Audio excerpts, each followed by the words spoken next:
for Russia's infamous trolls. A CNN investigation has found that Accra, Ghana was the launch pad for an online operation to stoke racial tensions and stir up social unrest in the U.S. ahead of the 2020 election. On Twitter, Facebook, and Instagram, hundreds of accounts churned out posts about issues such as racism and police brutality in the U.S. For months now, we've been investigating this network of trolls targeting African Americans, and now we've actually come here to Ghana to try to get the full story. In the run-up to our journey, we had discovered that all of the accounts were connected to an NGO called Eliminating Barriers for the Liberation of Africa, known as EBLA or EBLA. Looking at the website, it was clear something was off. Parts of it still had dummy text. It was impossible to make an actual donation. And most mysteriously, one of the photographs had a Russian file name. Though the group claimed to be focused on issues like poverty in Ghana, its employees posted almost exclusively about the U.S. Some used incendiary language. America's descent into a fascist police state continues. Someone needs to take that senator out.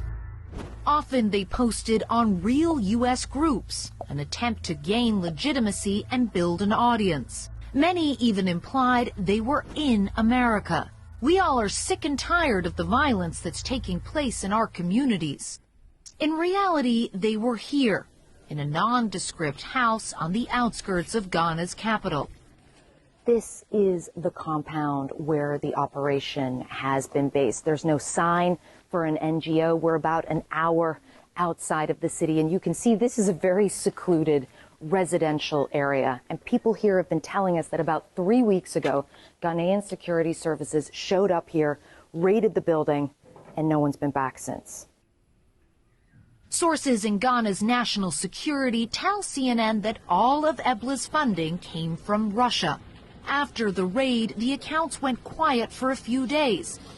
Then on Instagram, the group changed their handle names and started posting again.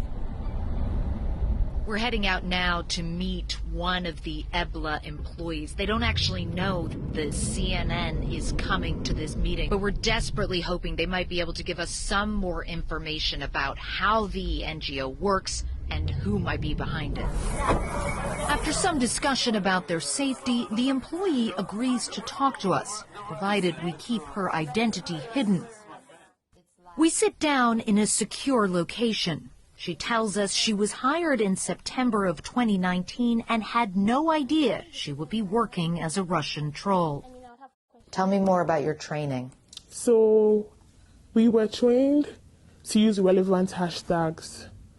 So if I'm posting about Black Lives Matter, I shouldn't add a hashtag about probably Beyonce. The 16 employees were each given different areas to focus on: racism, police brutality, feminism. Initially, your success is measured by the number of people you reach. But most importantly, you have to get followers, all right?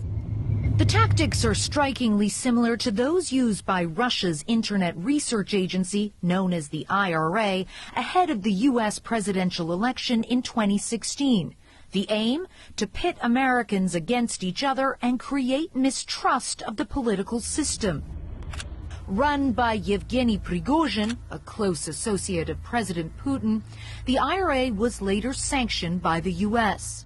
This time, the Russians appear to be outsourcing some of their troll networks, offering plausible deniability.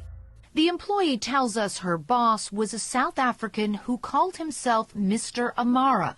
He said he was a passionate person about helping people. Did you know if Mr. Amara spoke any languages other than English? According to what I heard, he spoke Russian. But Mr. Amara is not South African. In fact, he is not Mr. Amara at all. CNN has learned his real name is Seth Weredu, and he is Ghanaian. Weredu has worked and studied in Russia for many years. Months after starting the Ghana operation, he opened a second branch in Nigeria. In January of this year, Ebla even posted a job on LinkedIn in Charleston, South Carolina. The raid by Ghana's security services did not stop Wuredu. On our last day in Accra, we find out that he has organized a secret meeting of employees on a university campus. He tells them to create more accounts and promises they will get paid soon. As the meeting finishes, we approach him wearing a hidden camera and greet him in Russian. Извините, подождите, пожалуйста. Здравствуйте. Seth. Hi. Yeah. My name's Clarissa Ward. I work for CNN. Hey, Hi. How are you? I'm fine. I just had a couple of questions for you about Ebla Okay. and why you posted this job in the U.S. in Charleston, South Carolina. Oh, but it's actually so strange for someone to come and ask me about EBLA right now, so I don't know how much I can be of help to you. You're aware that there's a presidential election in November. No. You're not aware of that? I know there's one in Ghana. How long have you been working for the IRA, for the troll factory What troll factory? in St. Petersburg, Russia? So, Well, I don't know what IRA is, so I can't say that I'm working for IRA. so why do you call yourself Mr. Amara and say that you're South African? I just think it's my own personal something. Everyone can call themselves anything that they want. Anyone can transform it into whatever they want. Yeah, I'm protected by God. okay. I'm doing this for him. I'm doing this for my own people. So, But you're actually doing it for Russia, that's a big so statement you to might make want to right explain to God that there was a mix-up. He repeatedly denies running a Russian troll factory. And with that, our conversation ends. Here he comes. Moments later, we see Wuredu drive off in a red Mercedes. Wherever his money comes from, he seems to be doing well. The room where Ebla's trolls once sat now stands empty. But similar operations out there may be ramping up as efforts to influence the 2020